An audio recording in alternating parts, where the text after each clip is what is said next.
All right, again, my name is Heather Gray, and the program is Just Peace, and I'm pleased to tell you that this evening we're talking with Bruce Dixon of the Black Agenda Report. Bruce, are you there? Very much so. Yeah, good. Thank you for joining us. And in a moment, we'll also have Ernest Dunkley here in the studio as well, who will be asking some questions. Bruce has this incredible history of doing so much and involved as a writer and with the Green Party, and also the editor of the Black Agenda Report for a number of years now, and sending out all kinds of great information on any number of topics. So welcome, Bruce. Hey, thanks for having me. Always glad to be back here on Radio Free Georgia. Yes, thank you.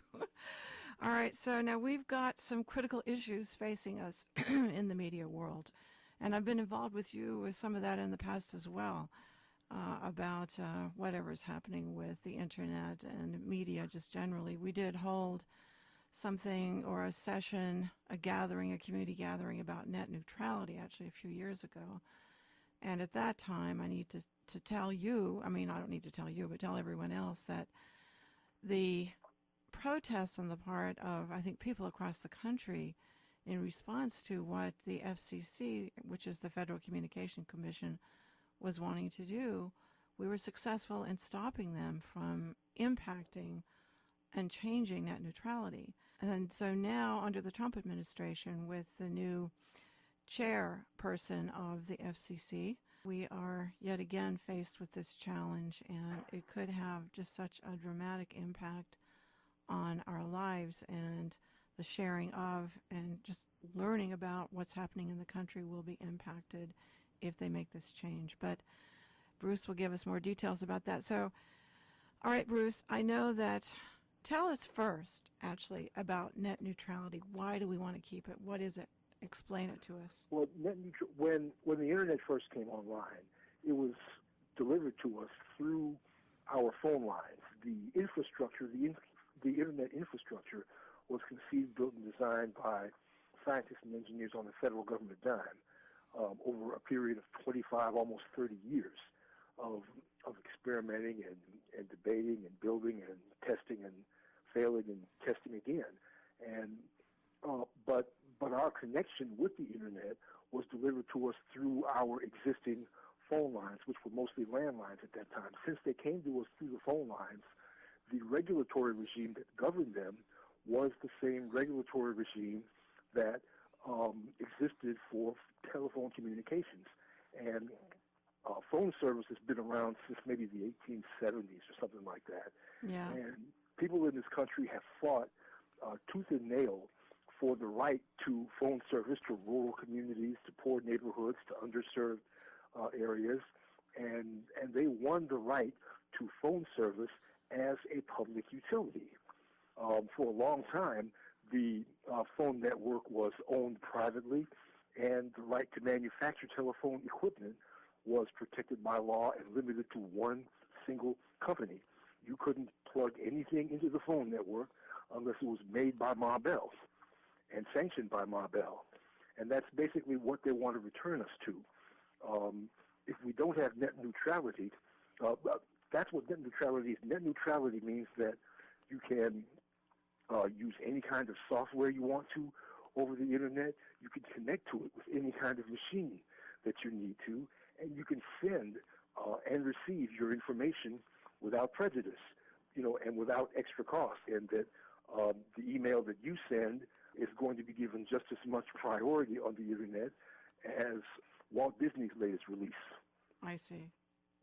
Right. So, so without this, what the internet companies would like to do is they would like to give pride and priority to their offerings and make your stuff harder to send, harder to receive, and almost impossible to find unless you pay them extra money.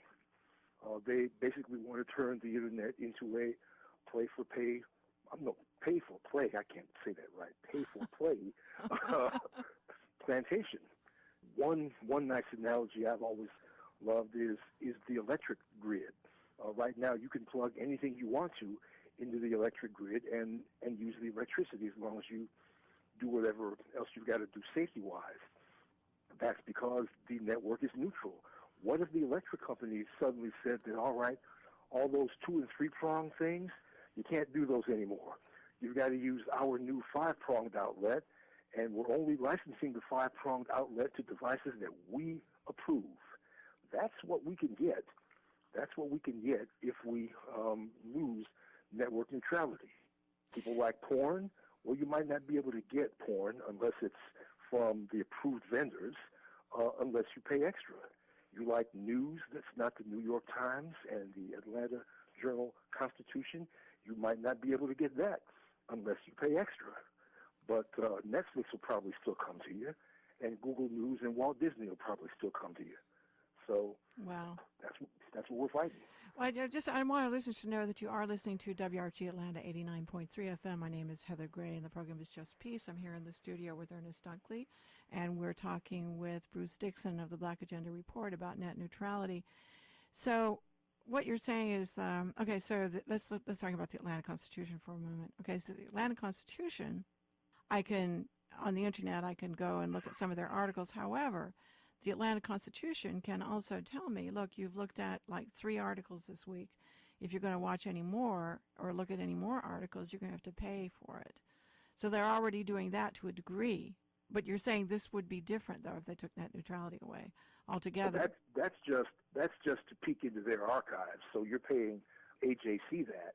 If we lose network neutrality, then in addition to paying AJC to look into their archives, you will have to pay the internet companies, or AJC will have to pay the internet companies. Somebody will have to pay the internet companies, and of course, it's always the consumer in the long run to transmit that stuff to you. Yeah, the thing about this also, I think, is that as far as whatever's happening in the economy, and that has been going on in since forever in the United States, is there are always these efforts to try to enhance or to help corporate America to earn more money, at the expense of everyone else.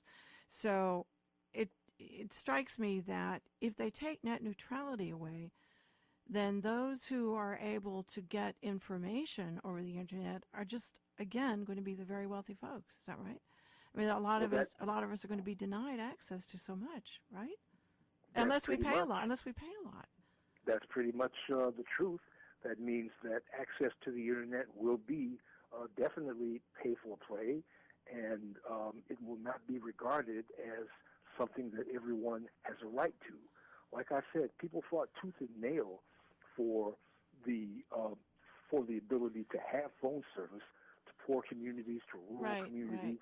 Right. All during the late 1800s and the early and mid 20th century. Mm-hmm. And those rights came to us when we got the internet. Those mm-hmm. rights just came to us. They were sort of grandfathered in. And the attempt to remove network neutrality, from the internet is a question of rolling back those rights. And that's also one of the reasons that it's a little difficult to make people understand what they're losing, because they've never lost it before. Mm-hmm. In the case of the phone struggles, when those struggles were ongoing, people knew what they were fighting for. And now people, including the people who supported Donald Trump, they don't really know what they're about to lose. And to the extent that they do not support this. Even right-wingers who supported President Trump, they do not want to lose network neutrality, but they are not being listened to, and we are not being listened to. This is one of those cases where the government of where the FCC, the government of the United States, has essentially been captured by the corporations, and it seems to literally make no difference what the people of this country want. When this came up during the Obama administration, when this came up during the Obama campaign, President Obama said he would take a backseat to nobody in protecting network neutrality, and that was part of the wave that propelled him to office, because he knew that this was massively popular. He tried to go the other way while he was in office, and it detracted from his popularity. And so finally, in the last 2 years of his term, he made some administrative regulations, some FCC appointments and some FCC regulations that protected network neutrality. But what President Obama did not do is he did not legislate that stuff into law that could not be repealed by the stroke of a pen by the succeeding president. And that's exactly, or by the FCC of the succeeding president. And so that's exactly what is happening now. All the FCC has to do legally is do the stroke of a pen, and the Internet is now a plantation. Wow. Wow.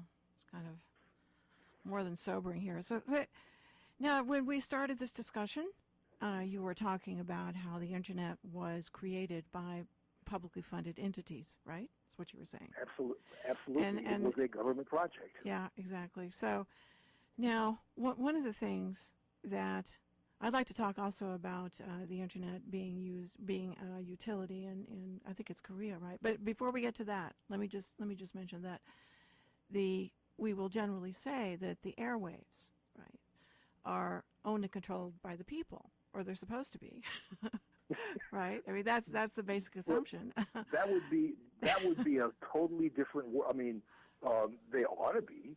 I mean, right.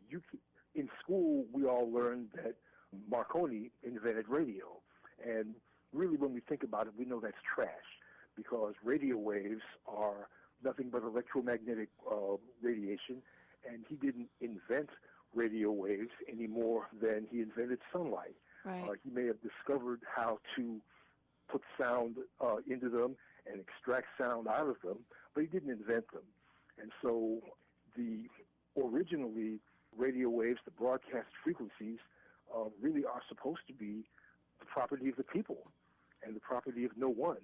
But in this country, what we did is we basically handed out the airwaves, and while in legal language we kept the idea that these things belong to the people, in point of fact, we made them corporate private property. And that was really sealed in the case of the Internet when, during 1995, the 1995 and 1996 Telecommunications Act of Bill Clinton basically gave the Internet infrastructure away that had been built with tens of billions of dollars in today's money of federal money, gave it to MCI, AT&T, and a handful of other big players for pennies on the dollar for what was guessed to be about 3 cents on the dollar. Now, I don't want to talk a lot about this particular issue, but I do want to mention, however, that, so we look at the Internet over the computer generally. Now, the computer itself was developed, I think, largely by Jay Forrester at MIT during the Second World War, and it's money that he got from the Air Force, Bruce, to do this, right? It was, again, a publicly funded venture. But tell us about the Internet being used as a public utility. I think it's in Korea, right? Is that right? Or other places too? In some other countries too, but in Korea, the Internet is free. Broadband Internet is a public utility, for all practical purposes, a civil right that everybody has the right to. And that's the way it ought to be here. That's what we ought to be fighting for. Think about this. They're about to try to deliver health care by the Internet. Try to look for a job without the Internet.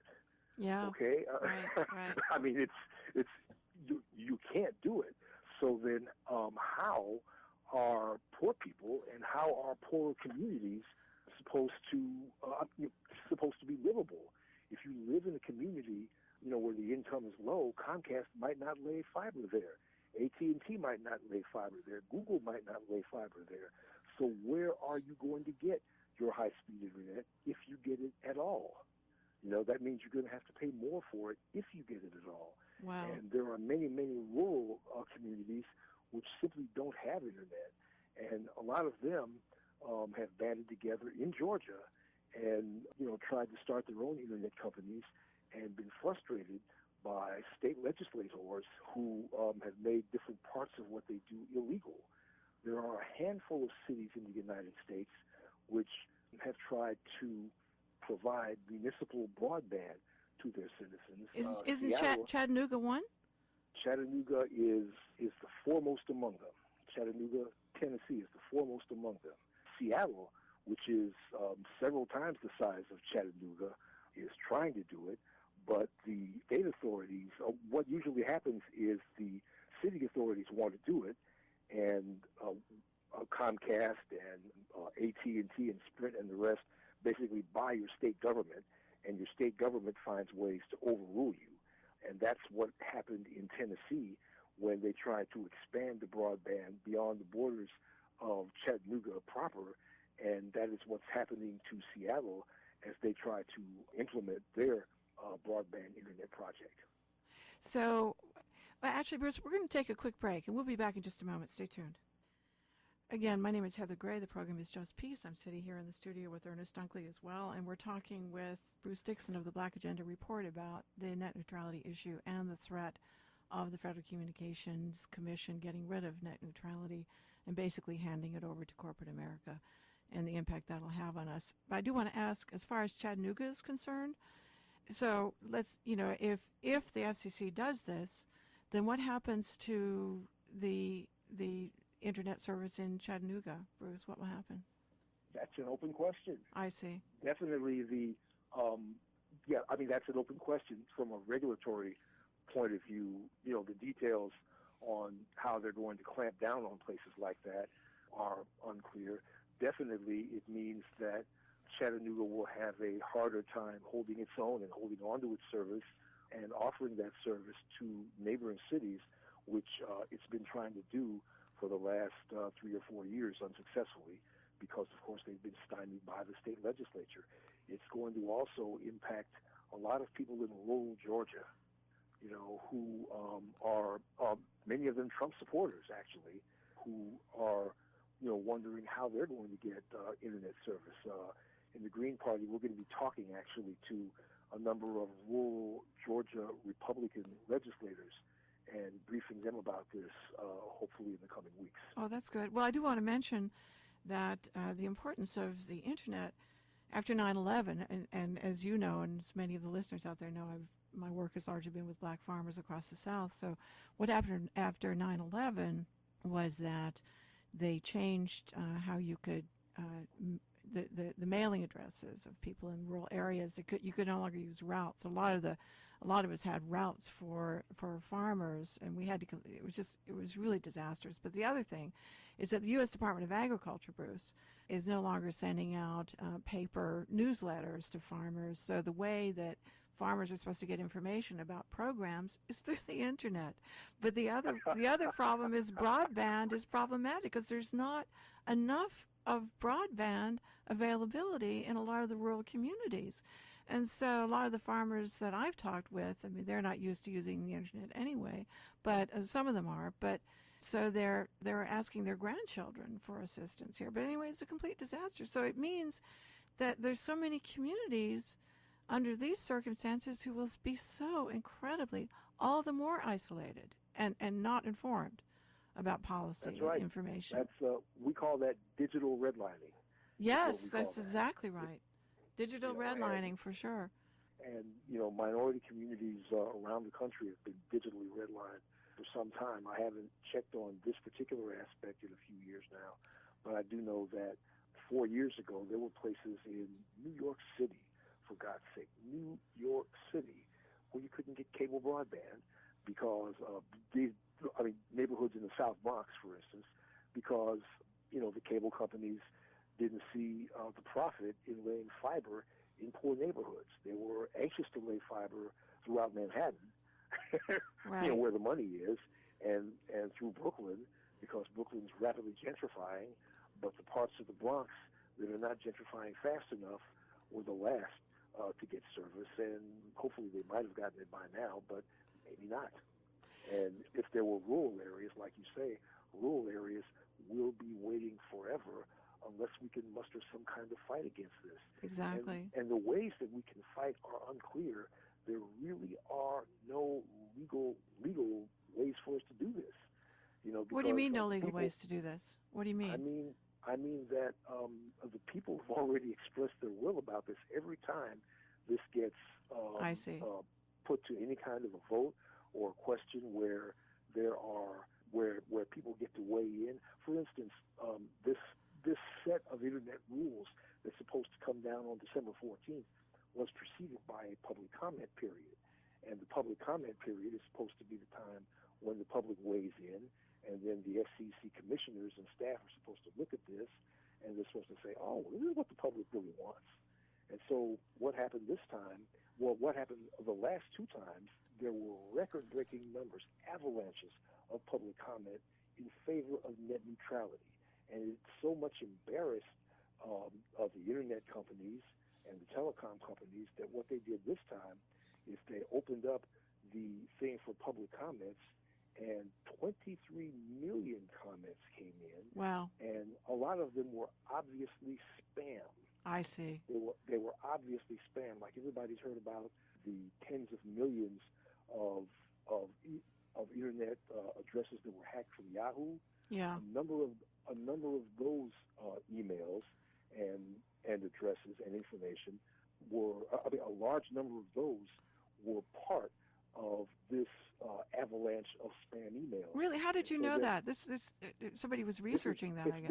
It's been widely reported. I'm sorry, I haven't seen it yet. It's been it was in the article that I did in Black and Chen's report. I'm sorry. 2 weeks ago. Right. No, and I have looked at that actually. But go ahead. Well, yeah, we linked to the original sources, but it's something that has barely been mentioned in the mainstream news outlets, of course, for obvious reasons, because they are owned by the telecoms. Wow. And they don't, and this is their power play.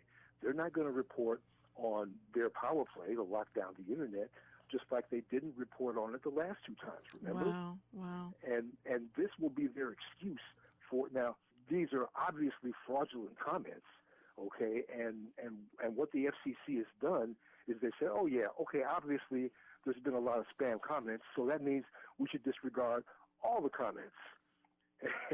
And the Attorney General of New York State has been petitioning and demanding that the FCC turn over these records so that they can do a criminal investigation and find out who's behind this attempt to spam the FCC. And the FCC is refusing to cooperate. Are you serious? Really? Well, so Bruce, that ought to be headlines. Oh, it should be, absolutely. That ought to be on CNN. But it ought to be in the AJC, but it's not. So let me ask you this question as well about the FCC and the decision they made. Okay, so they're supposed to make the decision next week, right? Is that next week? December 14th. December 14th. So if people are not aware of this, the Federal Communications Commission has 5 members of it, and there are 3 Republicans and 2 Democrats, and it depends on who is in the White House. There's a Democrat in the White House, then there are 3 Democrats and 2 Republicans, but now there's a Republican in the White House, so there are 3 Republicans and 2 Democrats on the FCC. Now, if hypothetically they vote to end net neutrality, doesn't Congress have a role to play here? Congress can overrule the FCC by passing laws, but let me see, who's got the majority in Congress? I don't know. Who has the majority in Congress? The same party that's in the White House and the same party that has the majority on the FCC. Wow. The FCC is not listening, okay?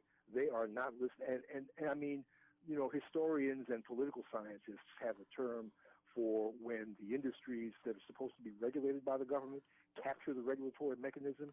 They call it regulatory capture. And it's more than 100 years old.